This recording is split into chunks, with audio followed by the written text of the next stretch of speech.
Agradecemos a todos ustedes su presencia en esta tarde del día de hoy, que tenemos a la maestra con nosotros.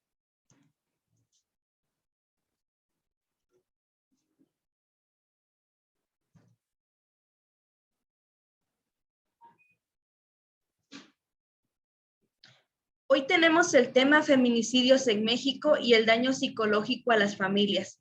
El día de hoy tenemos a la licenciada María de los Ángeles Martínez Carrión y a la maestra Gwendolaine Ledesma Gutiérrez, quien se va a incorporar posteriormente a esta plática.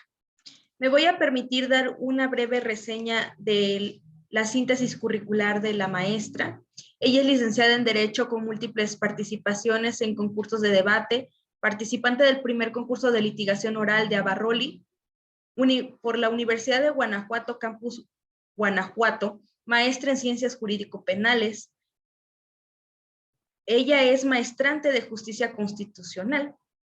También en su extensa carrera ha participado como agente del Ministerio Público, ha asesorado a víctimas en la Unidad de Atención Integral a la Mujer en la región D, en la entonces Procuraduría General de Justicia del Estado de Guanajuato. Ha sido auxiliar de causa y gestión por el Juzgado de Oralidad Penal, entre muchas otras más virtudes de la maestra. Es un placer, maestra, tenerle el día de hoy a nombre de la Facultad Libre de Derecho de Guanajuato, de la directora Gabriela Leolín Vázquez y del director general de INADEG Campus Metepec y Nápoles. Le damos la más cordial bienvenida. Muchas gracias, maestra. Adelante, por favor. Se quedan con la maestra. Bueno, pues muchas gracias. Quiero aclarar que ya no soy agente del Ministerio Público. En los últimos 2 años soy abogada postulante. Y bueno, pues sin más preámbulo, vamos a comenzar con nuestro tema. Les voy a compartir una presentación. A ver, licenciada, ¿me podría...? Dice que tengo inhabilitada la función para compartir la pantalla. Ok, listo. Es habilitado su hospedador, maestra. Sí, gracias.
Licenciada, otra vez tengo problemas para compartirla. Está inhabilitado.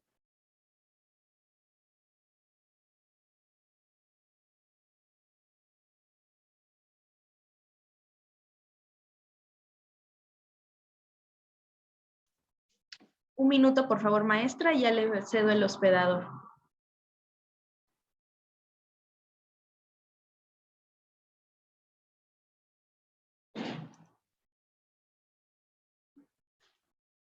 Adelante, maestra.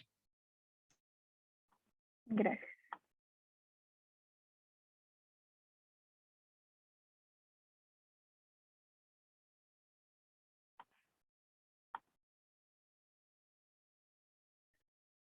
Listo, ya se ve, ¿verdad? Claro, maestra, ya podemos ver su presentación. Ok, perfecto.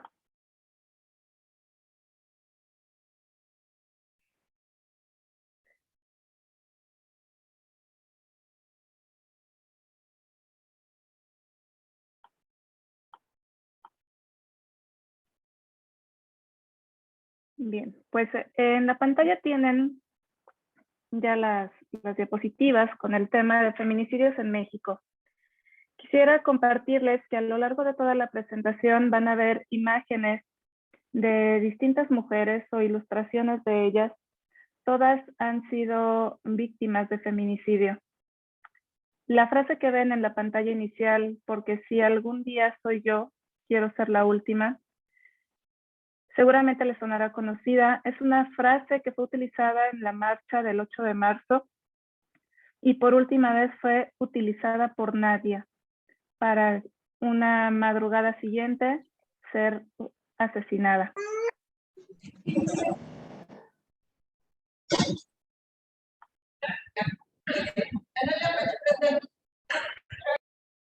A ver, creo que por ahí alguien tiene activado su micro.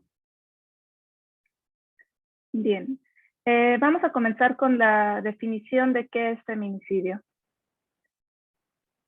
Según la Ley General de Acceso a las Mujeres a una Vida Libre de Violencia, feminicidio es definido como la forma extrema de violencia de género contra las mujeres, producto de la violación de sus derechos humanos en los ámbitos público y privado, conformada por el conjunto de conductas misóginas que pueden conllevar impunidad social y del Estado y puede culminar en homicidio y otras formas de muerte violenta de las mujeres.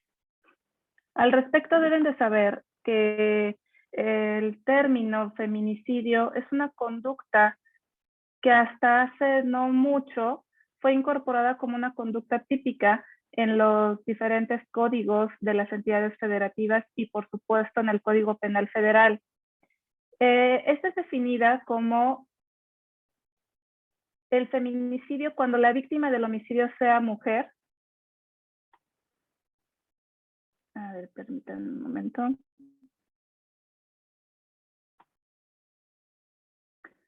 Y la privación de la vida se cometa por razones de género, considerándose que existen estas cuando ocurre alguno de los siguientes supuestos en agravio de la víctima. Los tienen en la pantalla: que haya sido incomunicada, que haya sido violentada sexualmente, que haya sido vejada, que se le hayan infligido lesiones o mutilaciones infamantes o degradantes a un respecto del cadáver, que haya existido amenazas, acoso, lesiones o violencia en el ámbito familiar, laboral o escolar, o cualquier otro que implique supra o subordinación del sujeto activo en contra de ella, que exista o haya existido en el activo relación íntima de convivencia, de confianza, noviazgo, parentesco, matrimonio, concubinato, o que su cuerpo sea expuesto o arrojado en un lugar público.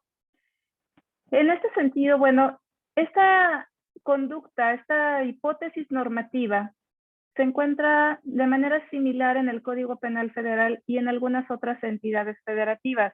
Al respecto, las únicas diferencias que pueden observar es que respecto de la existencia de antecedentes o datos de cualquier tipo de violencia en el ámbito familiar, laboral o escolar, los estados que no contemplan esta disposición son la Ciudad de México, Guanajuato, Hidalgo y Veracruz. No los contemplan tal cual en su descripción como elementos para establecer una razón de género en la pérdida de la vida de una mujer.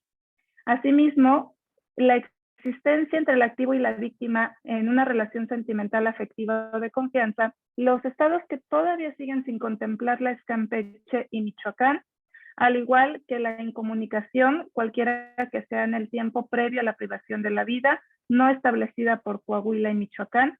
Y respecto a la exposición del cuerpo de la víctima o exhibido en un lugar público, todas las entidades federativas lo contemplan. Bien, en este sentido, y derivado de que mi exposición es enfocada, al tema legal, cuando ustedes estudian el delito de feminicidio, cuando escuchan del delito de feminicidio, se tiene la falsa creencia de que el feminicidio solo puede ser cometido por hombres hacia mujeres. Incluso hay personas que no aceptan que cuando una mujer es el sujeto activo, la agresora de otra mujer, puede entonces catalogarse, investigarse, vincularse a proceso y en su caso acusarse o sentenciarse como delito de feminicidio. Y para resolver este problema de manera dogmática, podremos verificar que en el artículo 153A y en la mayoría de las entidades federativas, así como en el Código Penal Federal, en el sujeto activo encontramos un sujeto común, es decir, no hay un sujeto activo cualificado que nos haga distinguir a nosotros que los únicos perpetradores del feminicidio deben de ser los hombres, ¿no? Puede ser cualquier persona. Evidentemente la víctima necesariamente tiene que ser una mujer, y encontramos alguna otra problemática en las investigaciones y sobre todo al inicio de ellas para derivar de qué forma se va a investigar. Las razones de género nos dan, bueno, estas fracciones de la 1 a la 7ª son la solución para saber si un delito, un homicidio en agravio de una mujer, tiene que ser investigado como feminicidio. Basta con que una de ellas se actualice para que entonces podamos continuar nuestra investigación y toda la secuencia procesal por el delito de feminicidio. Estas son las razones de género entonces que habrán de considerarse para llevar a cabo una investigación de esta índole. Respecto de las demás entidades federativas, quiero hacer hincapié en que efectivamente, respecto de la fracción tercera, la existencia de antecedentes o cualquier otro dato de violencia que haya abarcado antes la víctima, si bien no está establecida en nuestro Código Penal de Guanajuato, sí podremos encauzarla o derivarla en la fracción quinta. Todos esos datos de prueba que al inicio nos pueden acreditar que se trata entonces de una razón de género por la que el Estado debería de iniciar una investigación como feminicidio. Ahora bien, tendremos otras dificultades como sucede en Baja California Sur y en Chihuahua, que contemplan otros criterios adicionales en algunas entidades federativas, como son el ocultamiento o la destrucción del cuerpo. Por supuesto que esto es una entrada positiva para hacer visible el fenómeno social del feminicidio, por supuesto. Sin embargo, a lo largo del proceso tendremos algunas dificultades para acreditar que hubo un ocultamiento o una destrucción del cuerpo. Por supuesto que ambas hipótesis derivan de una negativa, ¿no? Es decir, el ocultamiento se refiere a que no es encontrado el cuerpo, que en su caso tendríamos que hacer una inferencia necesaria para entonces concluir que el cuerpo fue ocultado. Es decir, si encontramos que el cuerpo fue enterrado 3 metros debajo de una cueva, por supuesto que de eso deviene una inferencia lógica para que nosotros deduzcamos que el cuerpo fue entonces ocultado. Cuando hablamos de la destrucción del cuerpo encontramos una cierta ambigüedad, ¿no? Destrucción del cuerpo puede ir desde el desmembramiento del cuerpo hasta, por supuesto, tratar de desaparecerlo a través de sustancias biológicas, ¿no? Que derivan entonces en la destrucción de los tejidos y de los huesos. Por supuesto que si en el caso en que se logre, pues sería entonces para nosotros un tanto imposible poder acreditar la destrucción del cuerpo, ¿no? Tendríamos que ser muy minuciosos para de todos modos, así igual, de la misma forma, hacer una inferencia lógica de un ocultamiento o una destrucción del cadáver. Y por supuesto, bueno, tienen el abuso del cargo público, que también es incorporada en estados como Aguascalientes, Baja California Sur, Campeche, Coahuila, Colima, Chiapas, Chihuahua, Hidalgo, México, Michoacán, Morelos, Oaxaca y Tabasco, quienes sí lo contemplan. Ahora bien, como también ustedes ya sabrán, México fue sentenciado en el 2009 a través de la Corte Interamericana de Derechos Humanos en el caso de Campo Algodonero, las muertas de Ciudad Juárez. Esa sentencia fue un cambio importante para México con el fin de que se visibilizara el fenómeno social del feminicidio, esta muerte violenta ejercida hacia las mujeres por el hecho de ser mujeres y por supuesto en razón de género, con estas hipótesis que ya vimos, ¿no? Pero eso no fue lo único importante. deberíamos de haber agradecido que en el 2009 existiera un cambio tan radical que no existieran los feminicidios. Sin embargo, como ustedes también ya lo sabrán, fue pues a través de la muerte de Mariana Lima Buendía y de la lucha de su madre, Irinea Buendía, cuando recibimos otra resolución de la Suprema Corte de Justicia de la Nación para obligarnos a investigar los delitos con perspectiva de género. El caso, en términos generales, de Mariana Lima Buendía, el día de su muerte, la Fiscalía determinó que su muerte había sido un suicidio, sin investigar más allá su contexto integral, su forma de vida. Fue a través de toda una odisea de recursos internos que promovió su madre Irinea Buendía, cuando por fin pudo acercarse un poco a la justicia, a la verdad, y en su caso tener la esperanza de una reparación del daño. Mariana Lima Buendía, la realidad de lo que aconteció fue que fue asesinada por su expareja. Más adelante vamos a ver la incidencia de la familia en los casos de feminicidio. Y es entonces a través de toda esta odisea que tuvo que pasar su madre, la familia de Mariana Lima Buendía, cuando determinaron entonces que las autoridades investigadoras deberían de identificar cuál era la práctica o las razones que pudieron haber dado causa a la muerte de las mujeres. Es decir, hacer una investigación real sobre el entorno en el que se movían las víctimas para poder llegar a hallazgos que fueran realmente importantes y que dotaran de justicia tanto a la víctima como a las víctimas indirectas, como a sus familias.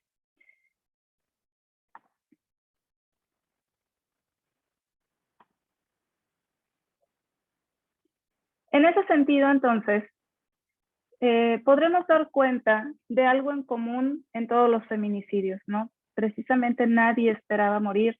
Todas las mujeres tenían sueños por cumplir. Este es el caso de Marisol Cuadras, una mujer que, creyente de que podía lograr un cambio, fue a marchar en Guaymas, Sonora, y fue asesinada a balazos dentro del ayuntamiento. A Marisol Cuadras le truncaron, como a todas las demás, sus sueños de poder cumplir todos sus proyectos. Es entonces esta brutalidad. Perdón, había escuchado por ahí un micrófono. Es entonces esta brutalidad de los asesinatos y la impunidad que rodea al feminicidio, lo que pone de manifiesto entonces la negación del derecho a la vida, a la integridad y a la libertad de todas las mujeres. Es esta la impunidad la que nos provoca entonces a marchar y a hacer de conocimiento el México feminicida en el que nos encontramos. Una de las formas que han encontrado los organismos internacionales y nuestro Supremo Tribunal Constitucional es visibilizar el fenómeno, visibilizar el problema para entonces poder erradicarlo. Pero ¿qué sucede cuando logramos visibilizarlo? Por supuesto que la incorporación de esta conducta típica al Código Penal ha sido un gran avance. Por lo menos existe la amenaza en nuestra codificación de un castigo, de una sanción. Pero sin embargo, parece que no es suficiente. ¿Qué pasa entonces con esta visibilización? Las mujeres en los últimos años han salido a marchar, como todos ustedes saben, cada 8 de marzo, en lo que ya es cada vez más conocido como la marea violeta. Y sin embargo, ¿qué hemos obtenido a través de esas marchas? Estos son solo algunos de los comentarios que podemos percibir, que podemos encontrar en la opinión pública. Esas cabecitas huecas no entienden de esos términos: respeto, violencia, igualdad. No. En realidad creo que están muy, muy lejos de ser congruentes. Tanto es así que se conforman pensando que con hacer vandalismo ya van a cambiar las cosas. Soy mujer, pero en lo absoluto concuerdo con estos actos. Se dice que das lo que recibes. Si ellas han sido golpeadas es porque dan violencia. Si no son respetadas es porque ellas no respetan. Ojalá puedan demostrar su razón, pero con algo que aporte, no que reste. Y tengo tanta razón que ya las veo ardidas del comentario que estoy dejando. Ya las veo. Si nunca respetaron a su padre, menos van a respetar lo ajeno. Qué vergüenza de viejas. Dan pena, piden respeto y mira lo que hacen. Eso solo indica la frustración que traen en su alma y quieren sacarla en donde menos se las hicieron y piden respeto con esas actitudes descaradas, malnacidas. Por eso es bueno estudiar. Estas ridículas no representan a mis hijas, ni a mi hermana, ni a mi madre. ¿Y qué tal el siguiente comentario, no? Gasolina para todas y un cerillo. Así se acaba con esa mamada de las huevonas, buenas para nada, que ni cocinan, ni lavan, ni hacen nada provechoso. Este tipo de comentarios son los que hacen patente el origen de los feminicidios. Y como podrán darse cuenta, no es únicamente un ejercicio, una actitud, una conducta que tengan los hombres hacia las mujeres. Es encontrar ese enraizamiento de la discriminación que sufrimos las mujeres o de un encasillamiento en el estereotipo de cómo deberíamos de comportarnos. Y que es consecuencia de nuestro comportamiento el motivo por el que nos matan. En toda mi experiencia, bueno, operativa y teórica, es de verdad escalofriante saber que hay hombres que en los juzgados, en una palestra, quieren hablar y confesar que sí han matado a una mujer e intentan justificarse. Justificarse en el sentido de que no era una buena mujer, en el sentido de que era una mujer que regularmente se emborrachaba, en el sentido de que era una mujer que salía para estar con otros amantes, que no era una buena madre, que no cocinaba, que era una huevona, como los comentarios que acaban de escuchar. Es de verdad escalofriante escuchar que hay mujeres que todavía tienen enraizada esos estereotipos que no nos dejan ser libres y que no nos permiten salir a la calle sin miedo. Es a través de este tipo de situaciones que parecen microviolencias o micromachismos que en realidad se van volviendo una violencia al grado de llegar a la violencia como ha sido conceptualizada por la Ley General de Acceso a las Mujeres, ¿no? La violencia extrema, el homicidio de una mujer. Y parecería reconfortante que la única forma de establecer el feminicidio sería que nos mataran, pero no. El feminicidio radica en el trato incluso cruel, que hasta para matarnos existe una diferencia muy marcada. Existen tratos crueles, inhumanos, nos arrancan la dignidad aún después de muertas. Y eso es algo que debe de visibilizarse. Cuando comenzó a surgir el concepto de feminicidio, por supuesto que hubo argumentos encontrados de toda clase de personas, ¿no? Desde amas de casa, profesionistas, hombres o mujeres de cualquier índole, académicos, etcétera, en el que establecían y que todavía hoy puedo escuchar, ¿y para cuándo el homicidio, no? ¿Para cuándo nos van a entonces hacer caso a nosotros los hombres? Eso es un argumento que se podría determinar falaz, y en un momento explicaré por qué. Ante estas situaciones entonces de los feminicidios, Existe, por supuesto, en la Ley General de Acceso a las Mujeres a una Vida Libre de Violencia, la posibilidad de descubrir o de iniciar una alerta de género. ¿Qué es una alerta de género? La alerta de género contra las mujeres es un mecanismo de protección de los derechos humanos de las mujeres único en el mundo, establecido en la Ley General de Acceso a las Mujeres a una Vida Libre de Violencia, y su trámite para emitirla o concederla la describe el reglamento de esta ley. Consiste entonces en un conjunto de acciones gubernamentales de emergencia para enfrentar y erradicar la violencia feminicida o la existencia de un agravio comparado que impida el ejercicio pleno de los derechos humanos de las mujeres en un territorio determinado, municipio o entidad federativa.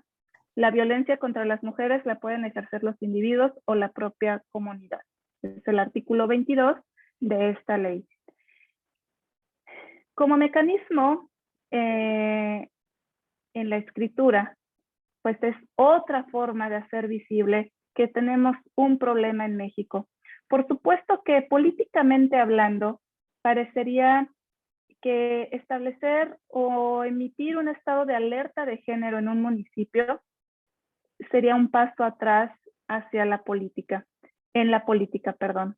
Sin embargo, lo que todavía no se comprende es que emitir una alerta de género podría entonces poner en marcha este conjunto de mecanismos para que todo el presupuesto estatal se derive entonces en una mejoría en las investigaciones y por supuesto que lo primordial sería en una prevención de este delito. Como ustedes sabrán, pues muchos municipios y estados se resisten a emitir una alerta de género. De algunas consideraciones que tenemos en los avances de esta visibilización del feminicidio son que las 32 entidades federativas ya cuentan con una ley de acceso a las mujeres a una vida libre de violencia y también con un reglamento, a excepción de Chiapas.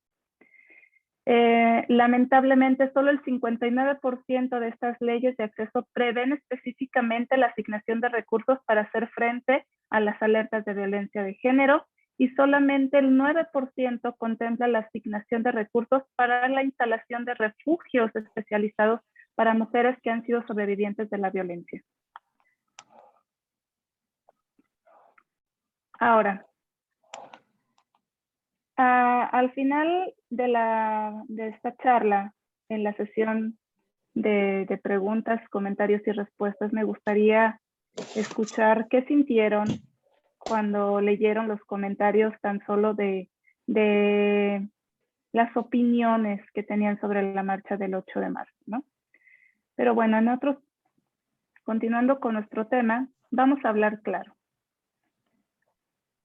En México, el número de mujeres víctimas de delitos de feminicidio y homicidios dolosos, según el Secretariado Ejecutivo del Sistema Nacional de Seguridad Pública, tan solo en el primer semestre del 2020, aquí lo pueden ver, se registraron 489 feminicidios, 1,443 víctimas mujeres de homicidios dolosos, es decir, que no alcanzaron la categoría de feminicidio por alguna u otra razón.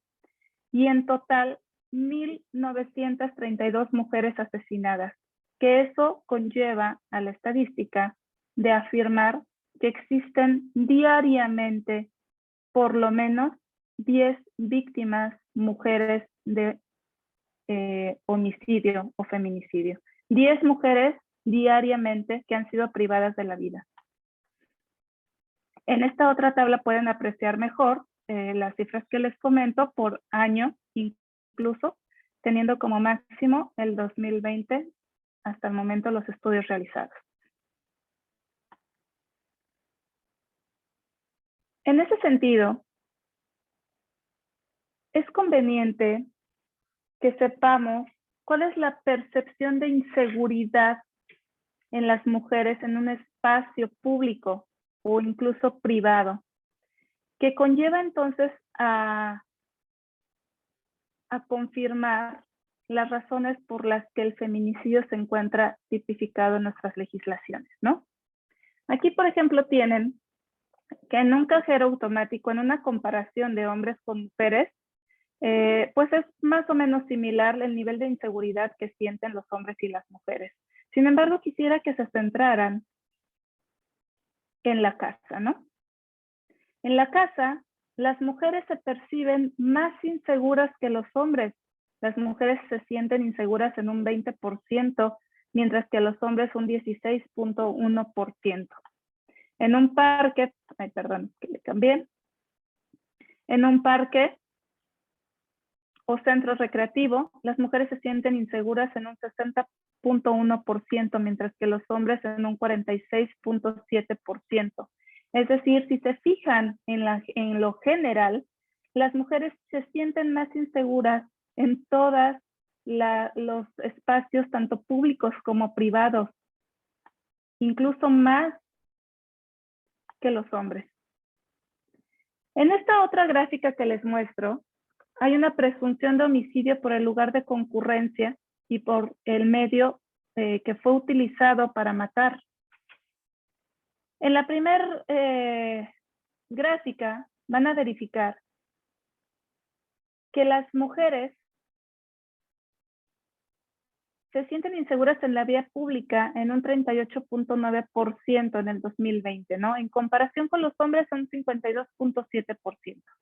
Sin embargo, en la vivienda es mayor la incidencia de inseguridad en las mujeres que en los hombres, mientras que en las mujeres es del 23.2%, en los hombres es del 10.6%. ¿Esto qué nos quiere decir? Que las mujeres se sienten inseguras hasta en su propia casa. Y eso, por supuesto, que no es gratuito, viene de la violencia familiar y si nos vamos incluso más atrás, de la forma de educación que han recibido las mujeres de tolerancia incluso a la violencia, de tolerancia incluso a los intentos de feminicidio y por supuesto a los cambios prometidos en las personas con las que conviven, ¿no? Que esto por supuesto que es mejor conocido como el ciclo de violencia. Y si hablamos de los medios que son utilizados para matar a las mujeres, nos daremos cuenta que según esta gráfica del 2020, la mayoría de las mujeres en la actualidad ha sido asesinada producto de un disparo de arma de fuego. Sin embargo, esto no significa que antes de dar fin a la vida de una mujer con un arma de fuego, previo existieron otros tratos crueles y torturantes, ¿no? Que prolongan regularmente el dolor, en las que existen incluso lesiones vejatorias y degradantes. Que previo a dar la muerte con un arma de fuego, existen los ahorcamientos, los estrangulamientos y la sofocación. En estos últimos se ubica un porcentaje del 15.3% de las mujeres que han sufrido la muerte a causa de estas razones, mientras que en las de los hombres es del 6.8%. Esto nos lleva a nuestra siguiente temática, en este mismo sentido del feminicidio. La incidencia de la muerte en las mujeres, como lo pueden ver también en esta gráfica, abarca de 15 a 34 años de edad. Las mujeres que son más propensas a sufrir la muerte violenta son de 15 a 34 años de edad. Y eso no significa que las niñas y las adolescentes no sean también víctimas de feminicidio. En ese sentido, entonces, podemos ver también que la vivienda, a pesar de ser nuestro entorno seguro o el que debería de establecerse como tal, la vía pública también representa un grave peligro para las mujeres. Tienen el caso aquí de Nazarí, una mujer taxista que lejos de todo estereotipo por el que pudieran culparla de su feminicidio, Ella salía a trabajar y 3 hombres que fingieron un viaje la violaron y la asesinaron. Estas cifras de las agresiones ocurridas en la vía pública se pueden dar cuenta que tuvieron una mayor incidencia en el 2005 y posteriormente fueron a la baja. Han ido a la baja por lo menos hasta el 2019. Perdón, esto es en la vivienda. Y en la vía pública han ido a la alta. Aunque hubo una detención de este tipo de violencia en el 2002 en la vía pública, de ahí en más continúa en crecimiento. Las mujeres no nos sentimos seguras ni en nuestra casa ni en la vía pública.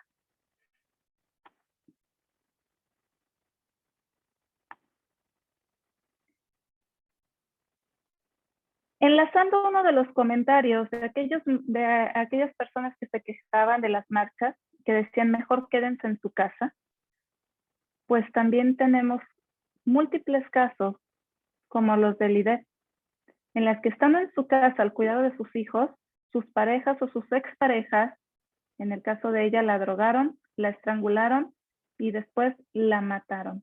Que pese a confesar su crimen, se encuentra prófugo.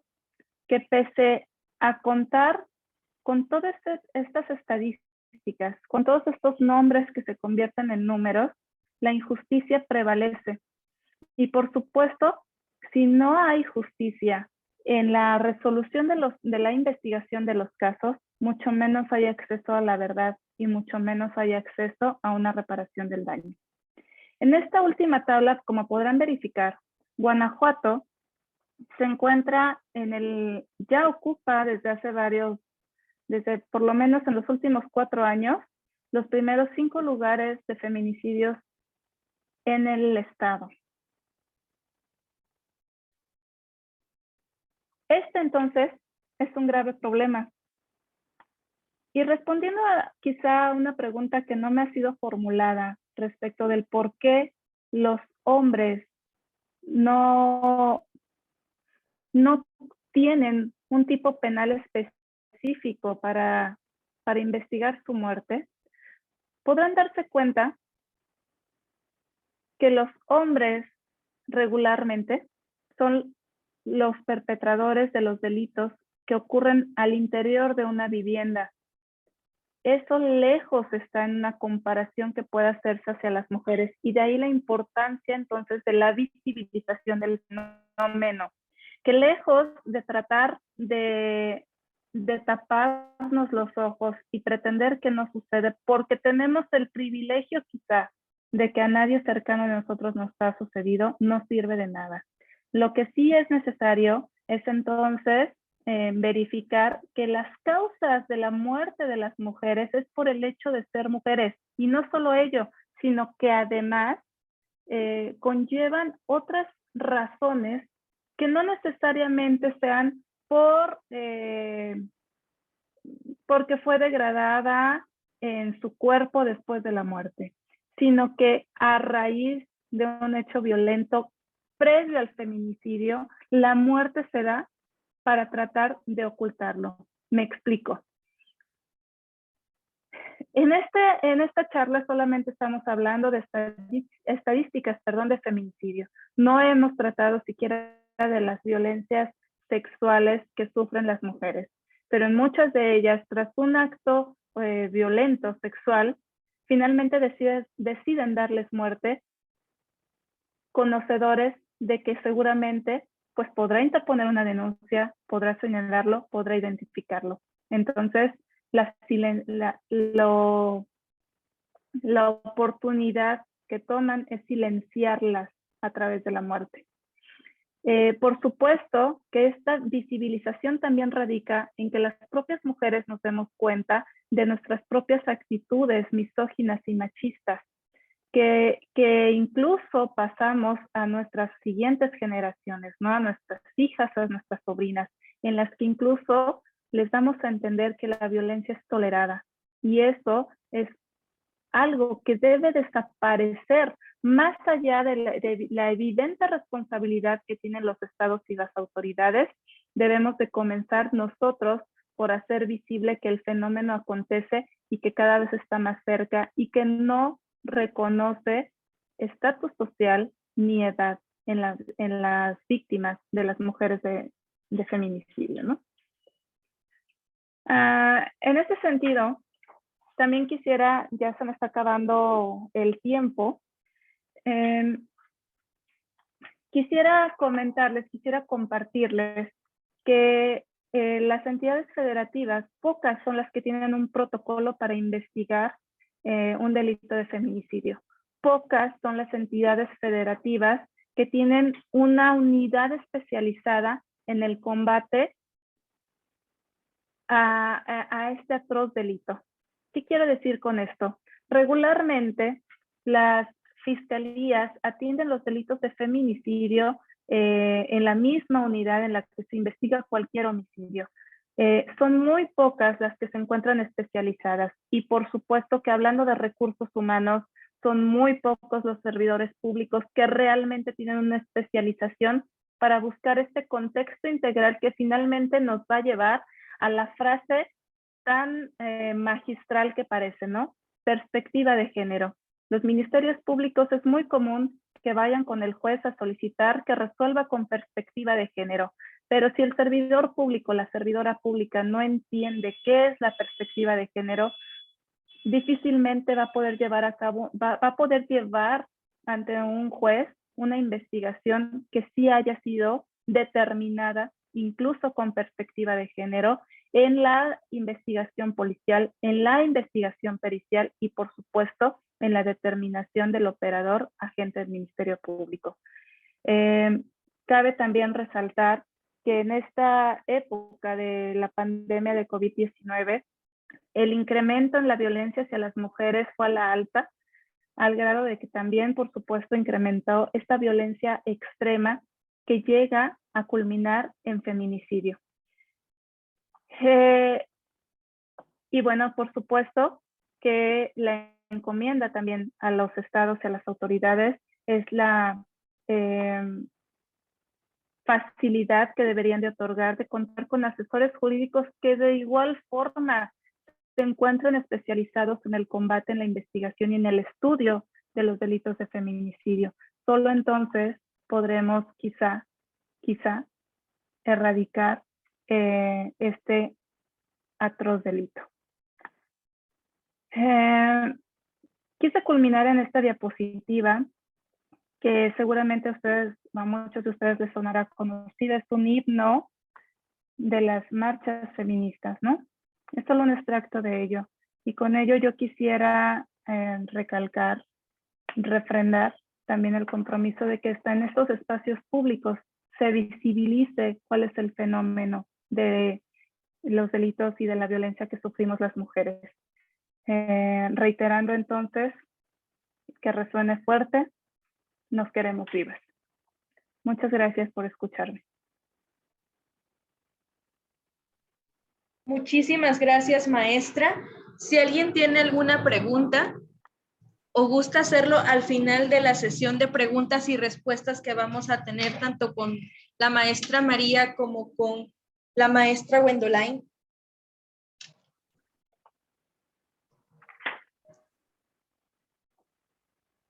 Muy bien. Al final, antes de finalizar la conferencia, vamos a hacer un panel de preguntas y respuestas para ambas maestras. Vamos a dar en este momento la intervención a la maestra Gwendoline. ¿Nos escucha?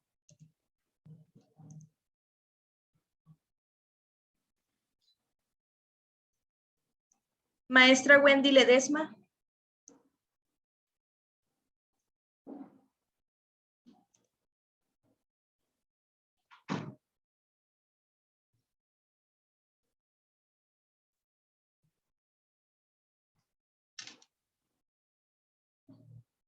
Vamos a esperar un momento más en lo que la maestra Wendy se conecta con nosotros.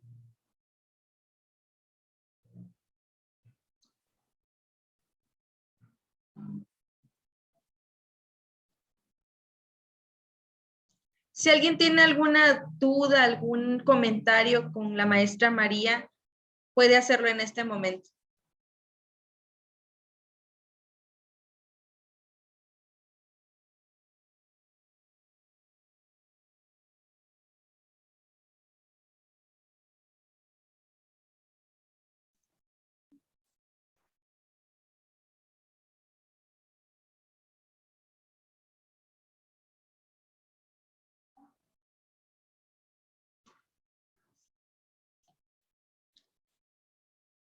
Vamos a esperar un momento más a que se conecte la maestra Gwendoline.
Me quedé hasta...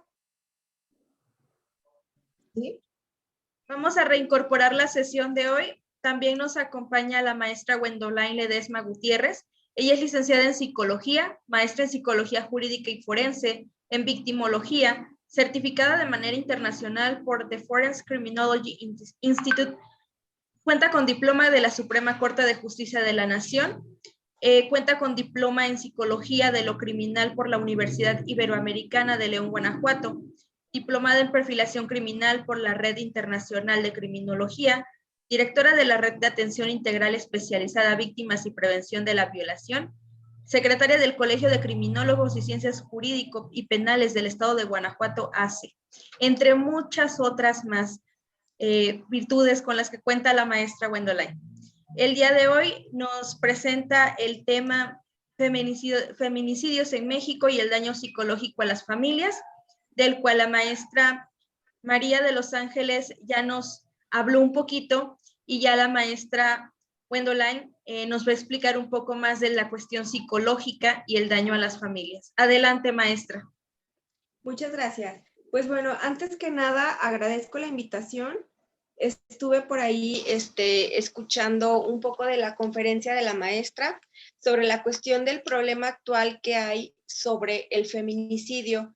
Y bueno, cuál ha sido su incremento en el estado de Guanajuato y sobre todo en ciertas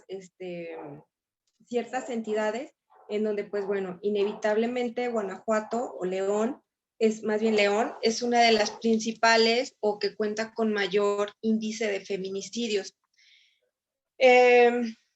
Hablando desde la cuestión psicológica, bueno, a mí me gustaría, no sé, no alcanzo a visualizar cuántas personas estamos conectadas y pues bueno, me gustaría también saber cuál es el ámbito en el que se desempeñan cada uno de ustedes, sobre todo para saber puntualizar y pues hacer retroalimentativa esta conferencia.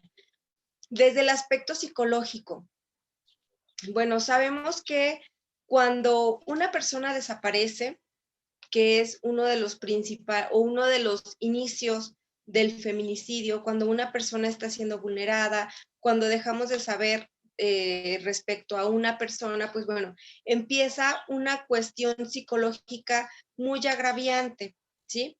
¿Cuál sería esta cuestión? ¿Alguien puede identificarlo con lo que ya nos comentaron, nos comentó la ponente? ¿Alguien tiene alguna visualización sobre qué es lo que pasa dentro de la estructura psicológica de las víctimas secundarias?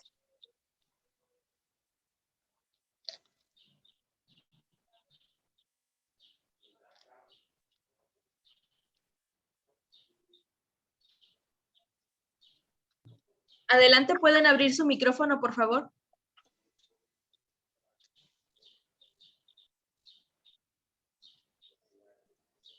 No lo escuchamos, licenciado José Ramírez.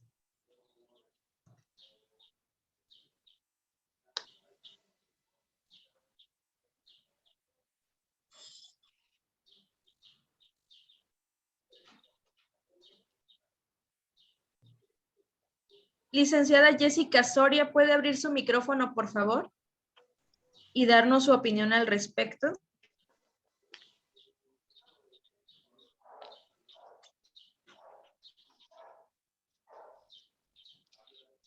Creo que no se escucha, ¿verdad? O si alguien quiere utilizar el chat, si quisiera realizar algún comentario, también adelante. Pero es importante, ¿por qué? Porque esta cuestión victimológica y esta cuestión psicológica no únicamente va a afectar a las familias o a los familiares, sino que tiene otras afectaciones también colaterales que tienen que ver con la sociedad en general, y eso pues claro que nos incumbe a cada uno de nosotros. Por ejemplo, ahorita que escucharon la realidad respecto al feminicidio y sobre todo en nuestra entidad, ¿qué es lo que pasa por su mente en cuanto a la cuestión psicológica? ¿Qué se imaginan? ¿Qué sienten?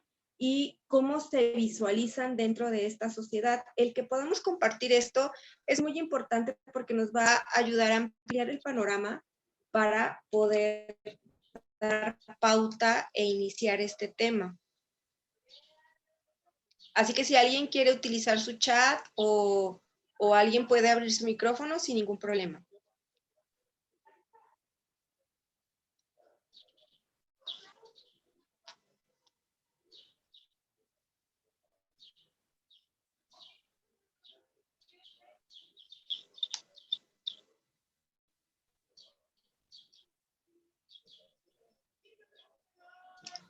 Como que se escucha algo, pero no sé si están hablando o no. Al parecer no se escucha su micrófono, maestra. Ah, el mío no se escucha. A ver, permítanme. No, el de ellos no se escucha. Ah, ok. Sí, porque lo Bueno. tienen abierto y parece que alguien está hablando, pero no se escucha. Ok. Bueno, ya si en un momento o si en el transcurso de esta charla pueden ustedes activar su micrófono y ya solucionamos estos conflictos, pues bueno, adelante, no hay ningún problema por mi parte. Les mencionaba que esta parte de la afectación psicológica no únicamente tiene que ver directamente con la familia. La familia es considerada como una víctima secundaria a lo que le pasa en este caso a la víctima del feminicidio. ¿Cuáles son los síntomas psicológicos que tienen? Bueno, en primera instancia, cuando no hay cuando hay un desconocimiento del contexto, cuando no se sabe o no se tiene la certeza de qué es lo que está pasando con la víctima, pues bueno, la familia empieza a generar un duelo, ¿sí? Este duelo, pues empieza con la cuestión de la negación, de la parte de la incertidumbre. Sin embargo, no se puede considerar como un duelo normal, puesto que este duelo queda inconcluso hasta que pues bueno, hasta que la familia conoce cuál es el desenlace o el final de la víctima y que puede identificar qué es lo que realmente pasa con la víctima. Mientras esto no se dé, pues la familia sigue en un duelo. ¿Y qué conlleva este duelo? Bueno, conlleva estados de ansiedad, estados de angustia, sentimiento de desesperanza, sentimiento de desconfianza, necesidad de apoyo, tristeza, depresión. ¿Por qué? Porque realmente desconocen la situación actual que está viviendo el familiar o la familiar que ha sido víctima. ¿Esto cuánto tiempo puede llevar? ¿Cuánto tiempo tarda? Pues bueno, es un tiempo indeterminado. Justamente por esto se llama un duelo inconcluso. ¿Por qué? Porque no podemos decir, bueno, este proceso va a tardar 6 meses, va a tardar 2 meses. No, ¿de qué depende? Pues bueno, depende de la situación de la víctima. Sabemos que actualmente, pues bueno, las víctimas tienden o tienen un promedio de desaparición a lo mejor de 2, 3 días o inclusive más tiempo. Este tiempo es el que la familia inicia con este proceso de duelo y que empieza realmente esta incertidumbre. Posteriormente, pues bueno, se conoce o se sabe ya la noticia del desenlace de la víctima y entonces la familia puede llegar a generar un proceso, o puede más bien dar seguimiento a su proceso de duelo, ¿sí? Entonces, la familia empieza a sentir enojo hacia la sociedad en general. ¿Por qué? Porque específicamente a su familiar le llega a suceder esta situación, siendo que hay más mujeres y hay más personas que pudieran ser víctimas. Entonces, se empieza a generar una situación de enojo, una situación de anomía inclusive. ¿A qué nos referimos con la situación de anomía? Pues bueno, es una disputa entre lo que es las autoridades y la sociedad, ¿sí? Realmente, por ejemplo, con las marchas, acaba de suceder, las marchas feministas, en donde vemos que realmente existe mucho descontento por parte de la sociedad hacia las autoridades. Bueno, este es uno de los síntomas que son generados por una secuela a un feminicidio. ¿Por qué? Pues porque queda la cuestión del sentimiento de enojo, de el por qué las autoridades no pueden resolver cierta circunstancia o no pueden dar solución a lo que ellos en este momento están vivenciando.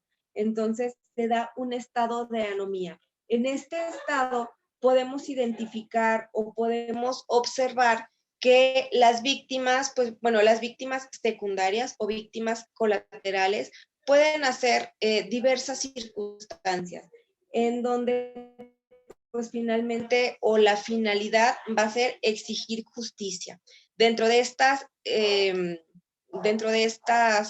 conductas que ellos pueden llegar a tener, pues son agresiones directas, son comentarios o dar entrevistas en donde estén de cierta forma desacreditando la labor de las entidades, de las autoridades, perdón.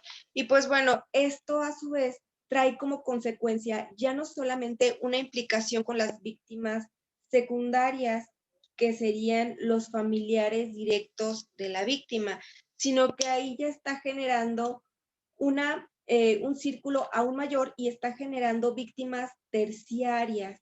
¿Alguien ha escuchado hablar de las víctimas terciarias y cuál es la implicación dentro de este fenómeno de la victimología?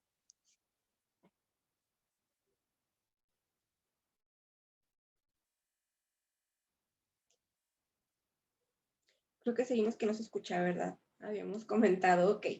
Bueno, cuando están en el proceso de negación o en el proceso de enojo, las víctimas secundarias, se genera un entorno hostil y este entorno hostil indudablemente llega a afectar a terceras personas, personas que tal vez no tengan alguna relación directa con la víctima. Sin embargo, este enojo se ve transmitido y por lo tanto llega a generar víctimas terciarias. ¿Sí? ¿Quiénes son las víctimas terciarias? Pues es la sociedad en general. Somos todos el resto que afortunadamente no hemos vivido directamente un feminicidio, pero que salimos a la calle con constante temor, con constante sentimiento de inseguridad y pues bueno, que no podemos realizar muchas de nuestras actividades porque tenemos esta desconfianza.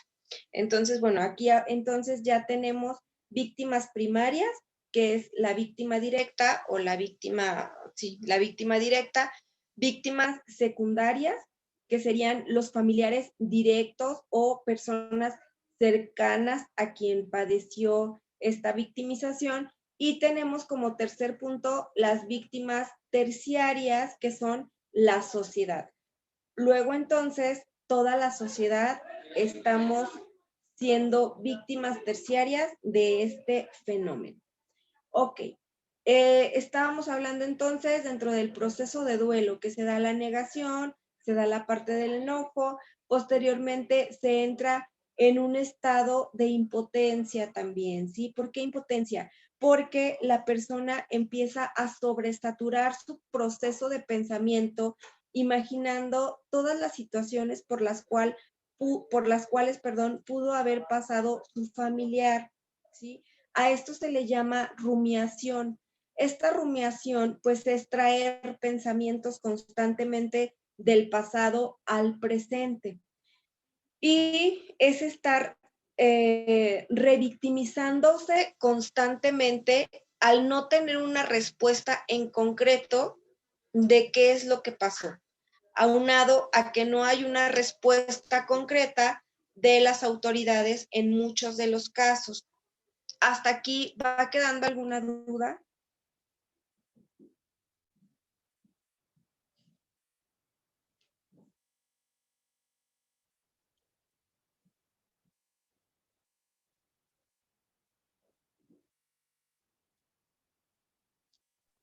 Me dicen por el chat que no. Ok, muy bien. Entonces, bueno, va pasando este periodo en donde, bueno, se va dando todo claro, muy bien, muchas gracias. Y a lo mejor por el micrófono no podemos hablar, pero bueno, por el chat aquí estoy al pendiente. Entonces, bueno, se continúa dando este proceso de duelo, se da este proceso de rumiación en donde inclusive se puede llegar a considerar como un síndrome de estrés postraumático, ¿sí? Y aquí cuando hablamos de un síndrome de estrés postraumático, estamos hablando ya de un padecimiento psicológico, de un padecimiento con mayor sintomatología y que inclusive se encuentra ya dentro de un trastorno. Es decir, en muchos casos, las víctimas secundarias pueden llegar a generar un trastorno dentro de su personalidad derivado de este proceso de incertidumbre que han estado vivenciando. ¿Cuáles son los síntomas del estrés postraumático? Bueno, no sé si han escuchado hablar del DSM-5. El DSM-5 nos dice que el estrés postraumático se caracteriza por un periodo de 2 a 6 meses constantes en donde existe ansiedad constante, donde se va a manifestar también una rumiación constante ante los hechos, es decir, estar pensando constantemente, el revivir las situaciones que vivió la persona o el familiar, es decir, o más bien esto quiere decir que la persona o el familiar puede estar reviviendo constantemente desde la desaparición de la familia. Otros escenarios con la finalidad de encontrar una solución o una respuesta que no le ha sido brindada por las autoridades ni por la sociedad. Y esto lo involucra en un estado de ansiedad constante y llega a generar también un estado de culpa, ¿sí? ¿Por qué? Porque la persona empieza a culpabilizarse y empieza a pensar en posibles escenarios de que pudo haber llevado a cabo para ayudar o para evitar el descenso del familiar. Entonces, bueno, tenemos un estado constante de ansiedad, tenemos el sentimiento de culpa, puede ser también que la persona llegue a padecer terrores nocturnos, puede llegar a tener también cambios en su alimentación, es decir, la persona o puede dejar de comer o puede llegar a ingerir mayor cantidad de la que normalmente estaba ingiriendo o de la que normalmente estaba acostumbrada a consumir durante un día. Esto porque, bueno, esto tiene una explicación psicológica. La persona está tratando de llenar un vacío, ¿sí? Está tratando de llenar un vacío y está tratando también de calmar un alto índice de ansiedad que le ha generado esta situación. Se pueden presentar también cambios en el estado de ánimo. La persona puede llegar a estar lábil emocionalmente. ¿Qué entendemos por la labilidad emocional? Bueno, la labilidad emocional son cambios repentinos del estado de ánimo, que se pueden llegar a presentar de un momento a otro. ¿Sí? Es decir, es lo que normalmente conocemos como una persona bipolar. Siempre que vemos estas características o lo correcto, es decir, que es lábil emocionalmente. Es decir, la persona puede estar tranquila realizando alguna actividad y de repente pues sentir inmensas ganas de llorar y entonces salirse o aislarse y comenzar a llorar. Esto también es uno de los síntomas de las víctimas secundarias, la labilidad emocional. Existe también una mayor predisposición al enojo, porque, pues bueno, arrastrando la que han estado generando desde que se da el primer inicio de los hechos hasta que concluyen los hechos. Entonces, bueno, es mucha impotencia y esto genera un estado de irritabilidad constante. Hay también perturbaciones en las cuestiones del sueño. La persona puede ser o que duerma más de lo que normalmente estaba acostumbrada o que definitivamente padezca episodios de insomnio prolongados. En ambas circunstancias, la consecuencia va a ser la misma. La consecuencia va a ser un estado de ansiedad constante, ¿sí? Y esto, bueno, ya cuando hablamos de un síndrome de estrés postraumático, pues bueno, ya tiene que haber una intervención más especializada. Ya no únicamente se va a llevar un proceso terapéutico, sino que ya tiene que haber intervención de algún médico, algún psiquiatra en específico, para poder regular los estados de ansiedad y los estados, del estado de sueño, así como los estados del cambio de ánimo. ¿Cuál es otro de los síntomas? ¿Cuál es otra de las influencias que generan este fenómeno? Pues bueno, también genera estados depresivos y bueno, la depresión se puede presentar de diversas maneras. Normalmente cuando hablamos de un estado depresivo, esperamos ver o esperamos encontrarnos con una persona callada, triste, llorando constantemente, con poco aliño, pero bueno, no necesariamente es una norma que así se tenga que llevar. Podemos tener estos síntomas, pero también dentro de un estado depresivo podemos tener episodios maníacos. ¿A qué nos referimos con episodios maníacos? Bueno, los episodios maníacos son cuando estamos en una actividad constante y que pareciera no tener una finalidad en específico, es decir, las víctimas secundarias de un delito como lo es el feminicidio pueden, claro, presentar un episodio depresivo en el cual no quieren hacer nada o viceversa. Puede ser una persona que con la finalidad de aislar los constantes pensamientos, la constante rumiación sobre los hechos, pues se enfocan en una actividad y entonces pareciera que no pasara nada, ¿sí? A esto le vamos a llamar un estado de manía y de negación, ¿sí? ¿Por qué? Porque pues pareciera que no pasa nada. Esto lo que nos va a generar, y que es otro de los síntomas, sería un embotamiento afectivo. ¿A qué nos referimos cuando hablamos del embotamiento afectivo? Bueno, el embotamiento afectivo es que hay tantas emociones, hay tantos sentimientos que realmente no hay una manera en la cual estos sentimientos y emociones puedan salir de una manera adecuada, sino que luego entonces es como si todos, hablando como de un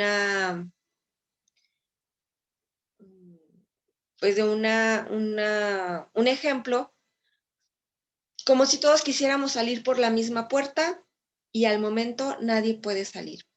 ¿Esto es normal? Sí es normal. Y esto lo podemos visualizar dentro de los primeros 5 o 15 días después de que la víctima secundaria vivencia este hecho o esta pérdida, ¿sí? ¿Esto por qué se da? Pues bueno, porque están activos los mecanismos de defensa. Y los mecanismos de defensa, pues bueno, su finalidad es el no generar una desestructuración psíquica que pueda dañar mi personalidad. Entonces, muchas veces nos hemos encontrado personas que han sido víctimas secundarias de un feminicidio y pues las ves tranquilas, las ves calmadas, pareciera que no hay realmente una afectación psicológica y muchas veces caemos en el error de pensar, no, yo creo que está fingiendo o yo creo que realmente no lo siente, pero bueno, no es que no lo sienta o no es que esté fingiendo, sino que realmente la persona se encuentra dentro de un proceso de embotamiento afectivo y esto, pues bueno, lo va a mantener distante en cuanto a sus sentimientos y emociones, ¿sí? Esto es algo que nosotros tenemos que tener muy en cuenta porque dentro de la experiencia, muchos de los alegatos que han surgido son justamente estos, el por qué la familia no presenta ciertos síntomas o por qué la familia pareciera ser o pareciera no estar afectada de lo sucedido. Y muchas veces llegamos a pensar que, bueno, se debe de alguna situación de complicidad o de que ya había un conocimiento previo de los hechos o X circunstancia que de cierta forma llega a poner en tela de juicio a la familia y a la víctima también. Pues bueno, aquí tenemos la explicación. Realmente se encuentran dentro de un estado defensivo y es uno de los síntomas normales para que se presentan en estas circunstancias.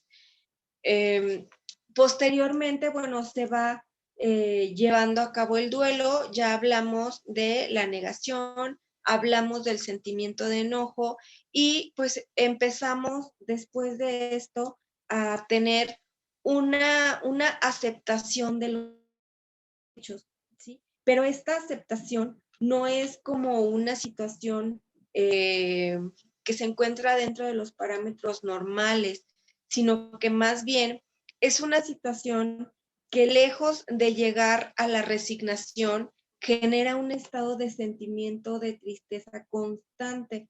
¿Por qué? Porque pues bueno, realmente la familia sabe lo que sucedió, pero está el sentimiento de desesperanza de que nadie pudo hacer algo o que nadie les ha podido dar una respuesta de lo acontecido. Y como ya lo vimos en la conferencia anterior, pues bueno, muchas veces estas situaciones de feminicidio no se concretan al 100%, es decir, no, más bien no es que no se concreten, sino que no se esclarecen al 100%, ¿sí? ¿Esto qué va a provocar? Pues bueno, realmente los familiares están en un estado de vulnerabilidad constante, en un estado de incertidumbre constante, en un estado de enojo constante y de desconfianza constante. Esto llega a apaciguarse bajo alguna circunstancia o en algún momento determinado. ¿Qué piensan ustedes?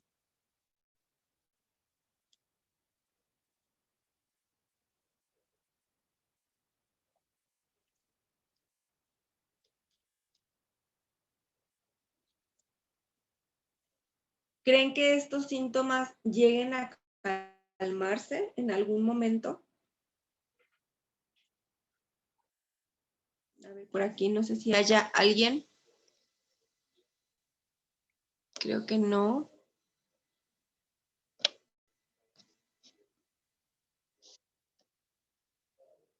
No, al parecer no, ¿verdad? Bueno, estos síntomas realmente nunca llegan a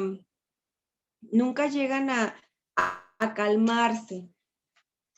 Luego entonces las víctimas secundarias están obligadas a vivir con estos síntomas. No, para esto existe algo que normalmente o que dentro del ámbito psicológico conocemos como resiliencia. ¿Qué es la resiliencia? Creo que muchas veces hemos escuchado hablar de esta palabra, hemos tratado como de entenderla, pero muchas veces no se llega a entender. al 100%. La resiliencia es la capacidad que tenemos los seres humanos para vivir con una situación que nos afecta. Y no es vivir con todos los síntomas por siempre, sino que es aprender a vivir con los hechos que nos acontecieron y aprender a entender lo que sucedió. Se llega a entender, bueno, muchas de las veces no se llega a entender este proceso, lo que hace más difícil que las víctimas secundarias puedan llegar a encontrar este estado de resiliencia. Sin embargo, actualmente, pues bueno, existen varios grupos que se han unido de población en general que han sido víctimas secundarias de alguna desaparición, etcétera, etcétera. Y bueno, estos grupos finalmente sirven de contención a la sociedad y de contención a las víctimas secundarias. Y entre estos mismos grupos aprenden o se ayudan a ir formando la resiliencia y aprender a vivir con el sentimiento pues de lo que aconteció. ¿Sí? Finalmente, no se puede hablar de una sanación al 100%, no se puede hablar inclusive de una reparación del daño, porque sabemos que actualmente, bajo el nuevo sistema de justicia penal, pues bueno, todo se trata de resolver por medio de la reparación del daño. Y pues bueno, sabemos que realmente no existe una reparación del daño ante estas circunstancias, porque las familias nunca van a dejar de sentir estos síntomas. Lo que sí pueden hacer es aprender a vivir con estos síntomas y aprender, a ver, dice, ya no lo vi. ¿Alguien que me pueda ayudar a leerlo? ¿Dónde quedó? Nos dice Antonia López, creo va a depender mucho de sus herramientas psicológicas para poder enfrentar, asimilar y aprender a vivir con esa situación.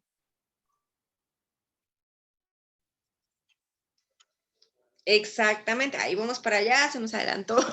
Realmente, la persona no llega a ver una reparación del daño, no llega a ver una asimilación, lo que sí llega a ver es la resiliencia, que ya lo explicamos, que es como el aprender a vivir con esto. ¿Y de qué depende esa resiliencia? Pues justamente depende, de las herramientas personales de cada sujeto. Hay personas que pueden llegar a tener una resiliencia y que de alguna manera pueden llegar a continuar con sus actividades normales.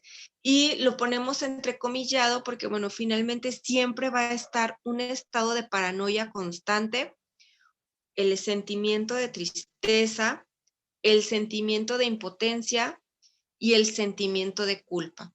Sin embargo, hay personas que a pesar de tener estos síntomas o de tener estos sentimientos dentro de su persona, pues bueno, pueden llegar de alguna u otra manera a continuar con sus actividades normales. Hay otras personas que no cuentan con recursos personales, ¿sí? Hay otras personas que se encuentran carentes de herramientas para solucionar las situaciones adversas que se les presenten. En este caso, no podemos hablar de una resiliencia, porque realmente no va a haber una resiliencia. Y entonces aquí vamos a generar o vamos a hablar de otros síntomas más fuertes de víctimas secundarias. Uno de estos es un estado un estado de psicosis en donde la persona no logra introyectar la realidad, no logra entender lo sucedido y entonces lo que genera es una desestructuración de su personalidad, ¿sí? Y no vayamos tan lejos. Me tocó trabajar hace aproximadamente un año con una familiar de una persona que fue víctima de feminicidio. ¿Y qué fue lo que sucedió? La persona quedó en un estado de delirio permanente y posteriormente, pues bueno, fallece, ¿no? Pero ya por otras circunstancias. Pero a partir del fallecimiento de su hija, la persona ya no pudo volver a las circunstancias normales. Aquí es cuando hablamos de una desestructuración. Inclusive recuerdo que se nos pidió el apoyo para el acompañamiento en el funeral y la persona, la mamá de la chica, a todo el mundo le decía que gracias por haber acudido a la fiesta, que se la había pasado muy bien. Y desde ahí, pues bueno, ya empezamos a ver que ya realmente ella no había podido afrontar la realidad. ¿A qué se debe? Bueno, se debe a la falta de recursos personales y se debe también, pues bueno, a características endógenas de cada individuo. ¿Cuáles son las características endógenas o cuáles podemos considerar como características endógenas? Bueno, las cuestiones hereditarias. Puede haber personas que tengan una predisposición a algún trastorno mental y entonces con una situación de esta naturaleza se desborden y se desestructuren y entonces den pauta a este trastorno mental. Y bueno, depende mucho de estas circunstancias, pero sí efectivamente tiene que ver con los recursos personales de cada individuo y con la cuestión hereditaria. Luego entonces, también el cómo nosotros vamos a ir afrontando estos conflictos tiene mucho que ver con nuestras cuestiones endógenas, ¿sí? Con las capacidades que nosotros hayamos adquirido mediante esta parte de la herencia y también mediante el contexto en el que nos hayamos desarrollado. ¿Alguna duda o comentario hasta aquí?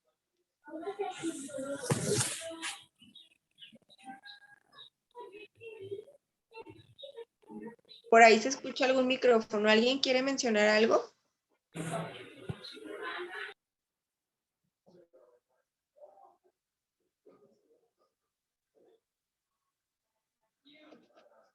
Creo que no, ¿verdad? Bueno, si no, ahorita lo ponen en el chat.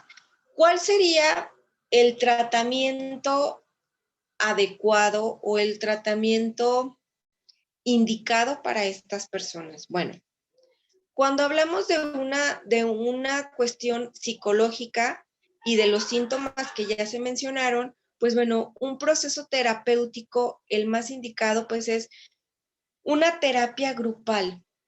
Una terapia grupal en la cual, como lo mencionaba, que existen ya grupos de familiares de víctimas. ¿Por qué?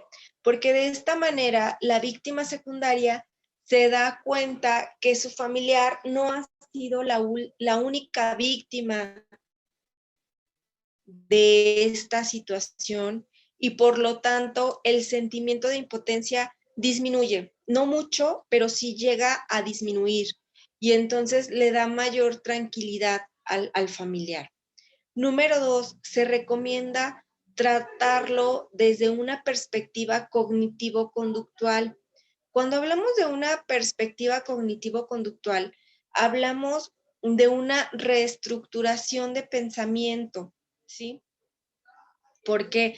Porque, bueno, ya lo mencionamos, la víctima secundaria queda con secuelas de paranoia, con secuelas de impotencia, con secuelas de enojo y queda pensando que existe una acción nula por parte de las autoridades y por parte de la sociedad.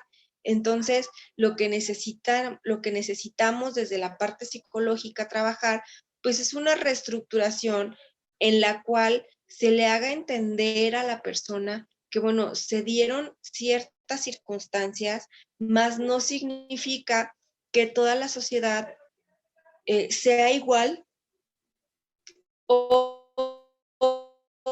que todo el tiempo tenga que estar desconfiando de la sociedad. Después de que ya la persona o se trabaje con esta reestructuración del pensamiento, podemos entonces pasar a una cuestión de lo que es la conducta. Y cuando hablamos de un cambio de conducta, pues bueno, es donde podemos nosotros entender que, o ayudar a la persona a entender que va a haber ciertas circunstancias y que no siempre se puede estar a la defensiva, o que no siempre se puede estar en un estado de paranoidismo, o que no siempre se puede estar enojado o triste por el suceso. Y entonces le vamos brindando las herramientas necesarias al paciente para que de alguna forma pueda sobrellevar esta situación. A ver, permítame, por aquí me aparece, creo que hay algunos chats.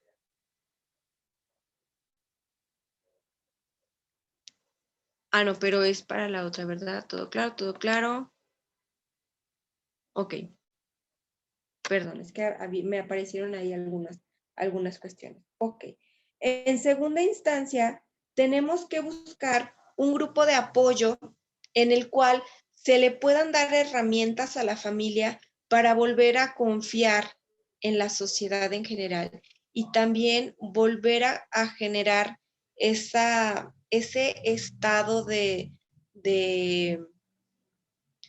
colaboración con las autoridades, porque es una de las principales fluctuaciones que se da cuando hay una víctima.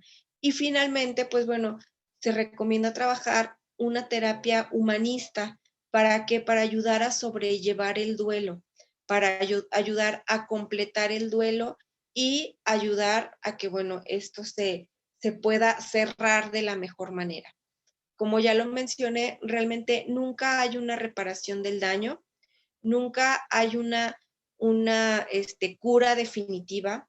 Se puede aprender a vivir con esto, pero no va a haber. Y lo que se pretende con la terapia, pues bueno, es brindar a los familiares una mejor calidad de vida para que puedan continuar viviendo. Esto es en los casos en los que se encuentra a la víctima. ¿Qué pasa cuando no se encuentra a la víctima? ¿Alguien quiere hacer algún comentario?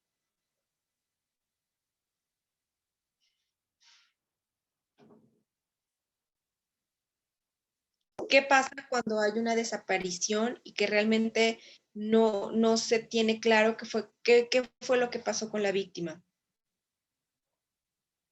Licenciada, buenas tardes. ¿Me podrá repetir la tercera etapa, que era terapia qué, perdón? Claro, es la terapia humanista, en la cual, pues bueno, se pretende brindar también de herramientas necesarias a la persona para ayudar a concretar el generar un duelo patológico. Gracias. No, de nada. Y con respecto a la pregunta que realicé, ¿alguien sabe o tiene alguna idea o alguna noción de qué es lo que pasa cuando no se encuentra a la víctima?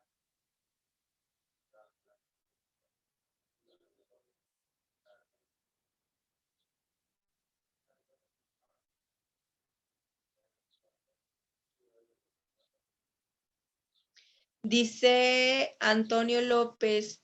Ay, ya se me fue. A ver, permítanme.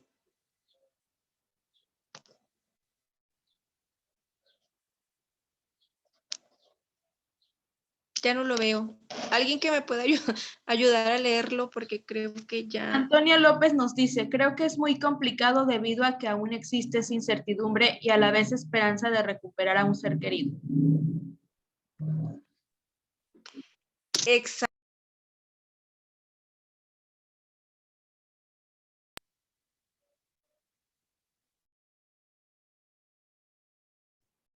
Maestra, no le escuchamos, cerró su micrófono.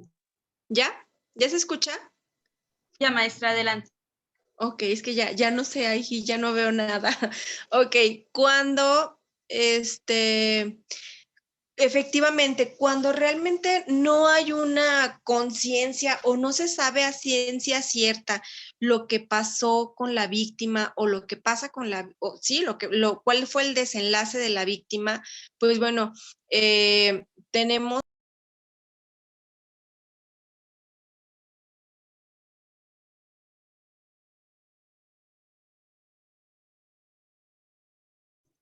¿No le escuchamos, maestra? ¿Ya me escuchan? Adelante. ¿Hasta dónde me queda? A ver, es que no sé aquí qué le estoy picando. Aquí está.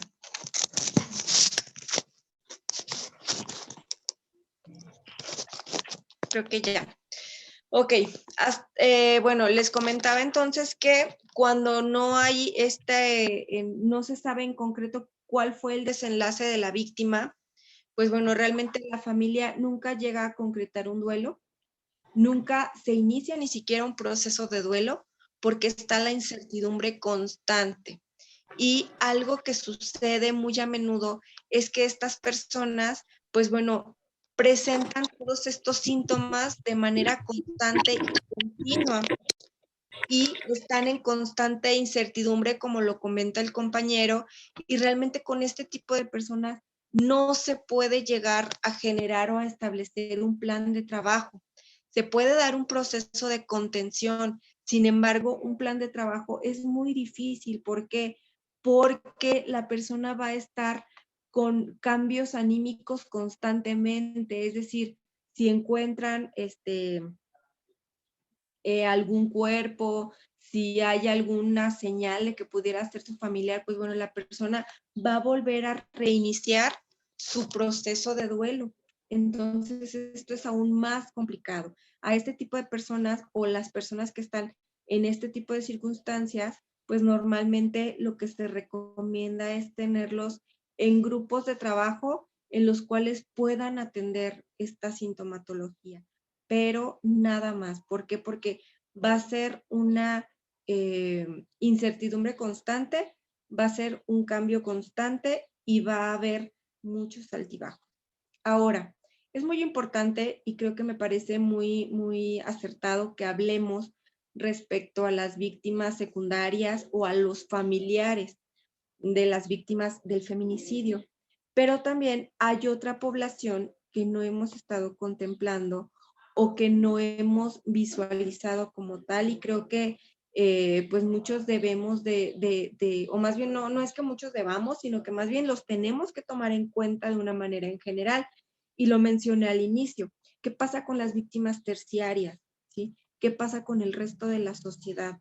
También presentan sintomatología, también presentan angustia, temor, sentimiento de impotencia, y también se ven cuarteados dentro de sus actividades diarias. Hace como 2 semanas, más o menos 2, 3 semanas, pues bueno, dentro del trabajo de consulta, me platicaba una chica que era su cumpleaños y que la habían invitado a Michoacán, creo que a Los Azufres, pero que tenía mucho miedo porque pensaba pues que algo malo le iba a pasar o algo, ¿no?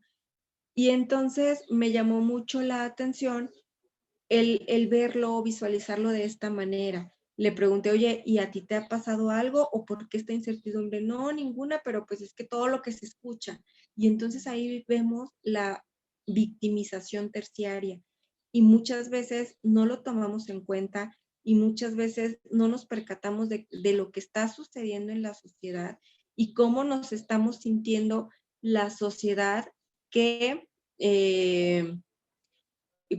pues sí, cómo nos estamos sintiendo la sociedad, que nos damos cuenta de todos estos hechos y que, bueno, realmente somos muy poco considerados dentro de estos aspectos victimológicos.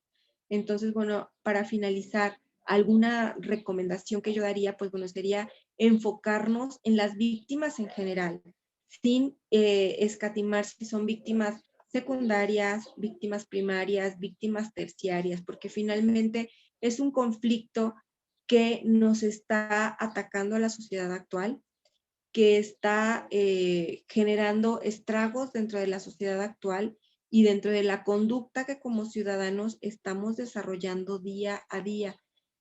Lo más factible, pues, es buscar grupos de apoyo, buscar grupos de contención y, pues, bueno, tomar las terapias psicológicas que cada uno vaya necesitando. Estos síntomas que se mencionaron, bueno, pueden ser variables, ¿sí? Y varían también dependiendo de las características de cada persona.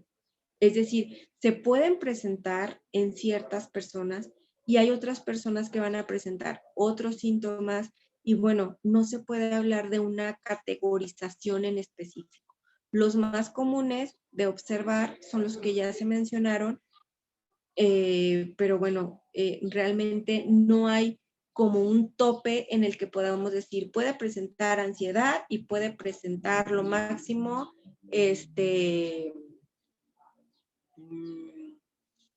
depresión. No, puede haber desde una ansiedad hasta un insomnio, hasta una desorganización completa de la identidad del individuo. ¿Dudas hasta aquí, chicos?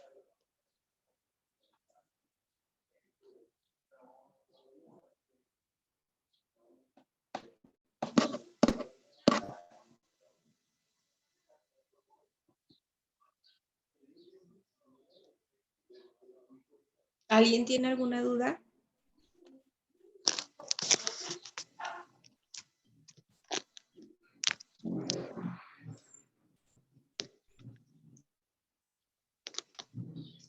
Nos escriben por el chat, maestra.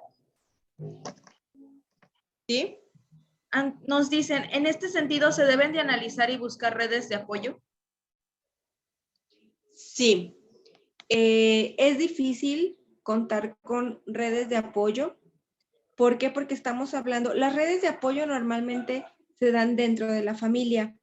¿Sí me escuchan? Sí, maestra, le escuchamos. Ah, ok, es que se quedó como trabado, ya. Las redes de apoyo se dan normalmente dentro de la familia.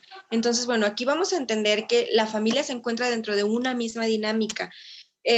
Aquí lo que nosotros buscaríamos o contemplaríamos como redes de apoyo serían a lo mejor algunos amigos o inclusive algunas instancias. Por ejemplo, los grupos que les comenté, los grupos de autoayuda, estos grupos son considerados redes de apoyo. ¿Por qué? Porque están bajo una circunstancia similar, pero se encuentran fuera del contexto familiar que ustedes están o que se vive en ese momento. Entonces, sí, es muy recomendable allegarse de redes de apoyo.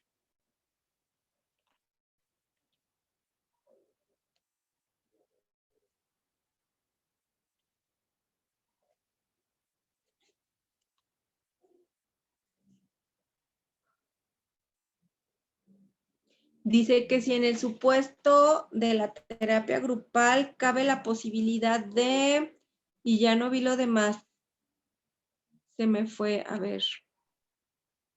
Cabe la posibilidad de que se genere mayor paranoia en el individuo al darse cuenta que mucha gente pasa por la misma situación. No, aquí ya no hablamos, ya no se puede generar mayor paranoia. ¿Por qué? Porque la persona ya tiene esa vivencia y ya sabe lo que aconteció. Se pudiera generar esta paranoia en personas que no lo han vivido y que se dan cuenta de la situación, del número de personas que hay o del número de casos que hay. Sin embargo, ahí sí se puede generar paranoia. Sin embargo, en las personas que ya experimentaron una pérdida, no. Y se considera como un grupo de contención. La familia víctima secundaria de este delito, pues bueno, llega a generar un enojo con la sociedad. Entonces, de alguna forma, el darse cuenta de que hay más personas que han sido víctimas de este delito, pues lo que hace es darle esta contención y entender, les ayuda a entender de que, pues bueno, no son una situación ellos en específico, sino que hay más circunstancias, hay más personas que viven con lo mismo y de alguna forma ayuda a resarcir este enojo que se da con la sociedad. Buenas tardes. ¿Es lo mismo red de contención que red de apoyo o hay alguna diferencia? Bueno, nosotros vamos a entender como red de apoyo aquellas redes externas que nos van a ayudar a sobrellevar cierta circunstancia. Por ejemplo, algo muy común. ¿Qué pasa cuando fallece un familiar? Bueno, la familia normalmente se encuentra centrada en el dolor que está sintiendo por la pérdida y siempre hay una persona, a lo mejor dentro de la familia o fuera de la familia, que es la que se encarga de hacer los trámites, ¿sí? ¿Por qué? Porque yo anímicamente no me encuentro bien y yo no puedo ser consciente de las necesidades que se requieren en ese momento. Entonces, eso sería una red de apoyo. Una red de contención, aquí nosotros lo vamos a contemplar como justamente estos grupos en donde hay varias personas bajo las mismas circunstancias y entonces de alguna manera el saber que hay otras personas con esta experiencia a mí me ayuda a entender mi propio proceso, ¿sí? Y en los síntomas que yo observo o en la vivencia que yo observo de la otra persona, voy a aprender a observar lo mismo que yo siento y aquí sería un grupo de contención, ¿sí? Mediante tus síntomas yo reconozco los míos y alivio los míos. ¿Ok? ¿Sí quedó claro? Ok. Sí, gracias. Gracias. ¿Alguien más, chicos?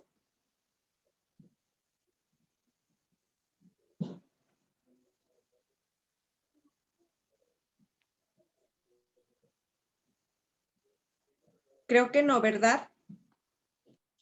Pues si ya no hay algo más, alguna otra duda, chicos, por mi parte sería todo. Pues bueno, quiero agradecer a las personas que se encargaron de invitarme. Muchas gracias y cualquier duda, cualquier comentario, pues yo quedo a sus órdenes. Mi nombre es Gwendolyn Ledesma y como ya lo mencionaron, pues soy directora de la Red de Atención Integral especializada en víctimas y prevención de la violencia. Cualquier asesoría, cualquier cuestión, pueden contar con ella sin ningún problema.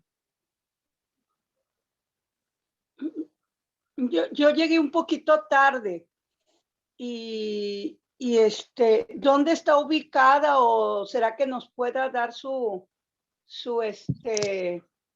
tarjeta, no sé, la forma de cómo comunicarse con usted? Claro que sí, miren, el número telefónico. ¿Se podría? Sí, claro que sí. El número telefónico es 477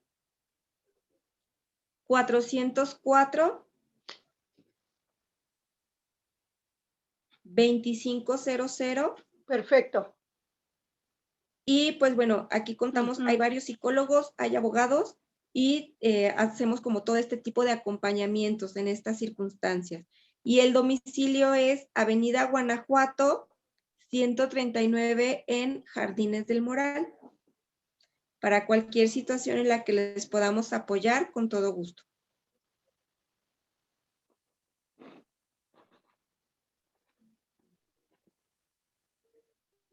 ¿No tienen alguna conexión en Mérida? De pura casualidad vaya abusando ya de su amabilidad y de lo bien preparado que están. Mire, nosotros actualmente ahorita estamos aquí, sin embargo, sí tenemos varios colaboradores. Ahorita, por ejemplo, hemos llegado a Guadalajara, a Celaya y con varios colaboradores. Entonces, si se llegara a presentar en algún caso, lo único que solicitaríamos pues es que se nos contacte y nosotros a su vez hacemos la gestión para que se les pueda dar el apoyo. Ay, perfecto. Muchísimas gracias. Muy bonita la ponencia, la conferencia, su taller, su participación. Muchísimas gracias. Muchas gracias. Quedo a la orden. Gracias. Muchas gracias, maestra. ¿Alguien más tiene alguna otra pregunta o comentario que le quiera hacer en este momento a la maestra? ¿Puede abrir su micrófono? Si todavía nos acompaña la maestra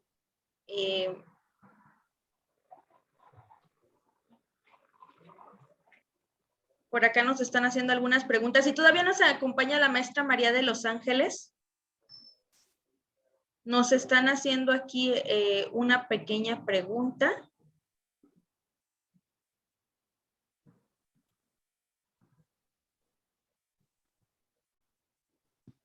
Sí, aquí estoy. Nos dicen, maestra Márquez, ¿qué problema legal hay más allá de la muerte de las víctimas? Bueno, pues parte también de lo que ya explicó la maestra Gwendolyn. Existe todavía pues una problemática que va más allá de lo legal, ¿no? Es decir, cuando las víctimas de feminicidio son madres, y atendiendo a que muchas de las ocasiones las personas que dan muerte a las víctimas son las parejas o las exparejas, el problema legal viene en verificar, mientras tanto, a quién se queda con los niños, ¿no? ¿Quién se queda con las niñas a su cargo? Los protocolos de investigación de feminicidio no establecen esa parte, ¿no? Que también parece que no se ve hasta que operativamente te encuentras en ella. Y por supuesto, de ahí en más, la demás problemática de que las familias pues buscan la justicia, que tienen que estar persiguiéndola a través de diversos recursos y que bueno, que pueden topar incluso hasta la Corte Internacional, como ha sucedido en los casos de Mariana Lima Buendía y Campo Algodonero, entre muchas otras más, ¿no? Eso, dar la muerte a una mujer apenas es el comienzo de un panorama muchísimo más oscuro para todas las familias y los amigos, como también ya lo ha explicado la otra ponente. Muchas gracias, maestra. Esta es una pregunta para ambas. Dice, de acuerdo a su experiencia, ¿se puede dar el caso en que una persona ha perdido a un familiar se desequilibre a tal punto que busque venganza o delinca?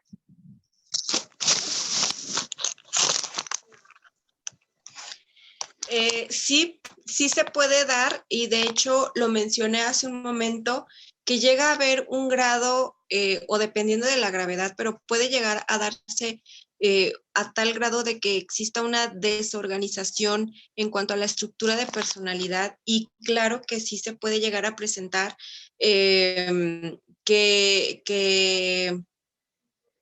pues que la persona empiece a cometer este tipo de conductas como visualizándolo como una venganza o como una reparación del daño, y buscando como resarcir el daño que le fue causado a él. Entonces, sí llega a haber estos casos en los que sí llega a desestructurarse de tal grado la persona que llega a imitar estas conductas.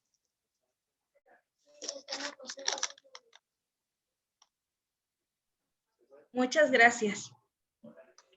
De nada. Nos piden el dato de las dos por el chat, por favor, para que nos puedan regalar sus datos para que puedan contactarlas. Claro que sí, por ahí les dejé mi número telefónico, les paso el nombre y nuevamente el número. Muchas gracias, maestra. Si nos pueden compartir su correo electrónico para que si Claro. tienen alguna duda o algún comentario al respecto, posteriormente puedan contactarlas. Muchísimas gracias, maestra Wendy. Claro que sí. Dejé ya los datos, cualquier cosa, pues yo quedo a sus órdenes. Muchas gracias, maestra. Pues les agradecemos mucho el estar esta tarde con nosotros a nombre del Instituto Nacional de Desarrollo Jurídico, del director general, el doctor Anatolio Emigdio, de la directora Gabriela Leolín y de su servidora, la rectora Abisaí Chávez Flores. Les agradecemos esta tarde por estar con nosotros. Siempre es un gusto y un placer tener a panelistas de su talla y de que estén con nosotros estas tardes compartiendo conocimientos. Quedamos aquí con los datos de ambas maestras para cualquier duda que ustedes tengan y que posteriormente quieran hacerles. Los que solicitaron constancia, las constancias se estarán entregando el próximo martes. Le agradecemos mucho, maestra Wendy, maestra María, les agradecemos muchísimo. Y recuerden que vamos a estar promocionando próximamente más conferencias que vamos a tener de invitadas a las maestras en este diplomado que vamos a abrir acerca de lo que son victimología y también para el protocolo de víctimas. Les agradecemos que hayan participado esta tarde con nosotros. A todos ustedes les agradecemos por estar el día de hoy. No se pierdan nuestras redes sociales, síganos, ya que ahí vamos a estar próximamente subiendo las fechas de los diplomados, de los cursos que se van a estar aperturando. También próximamente tenemos el diplomado de perito en informática forense y tenemos el diplomado de grafoscopía y grafología que se va a aperturar a partir del mes de mayo. Por ahí ya les estarán llegando las convocatorias.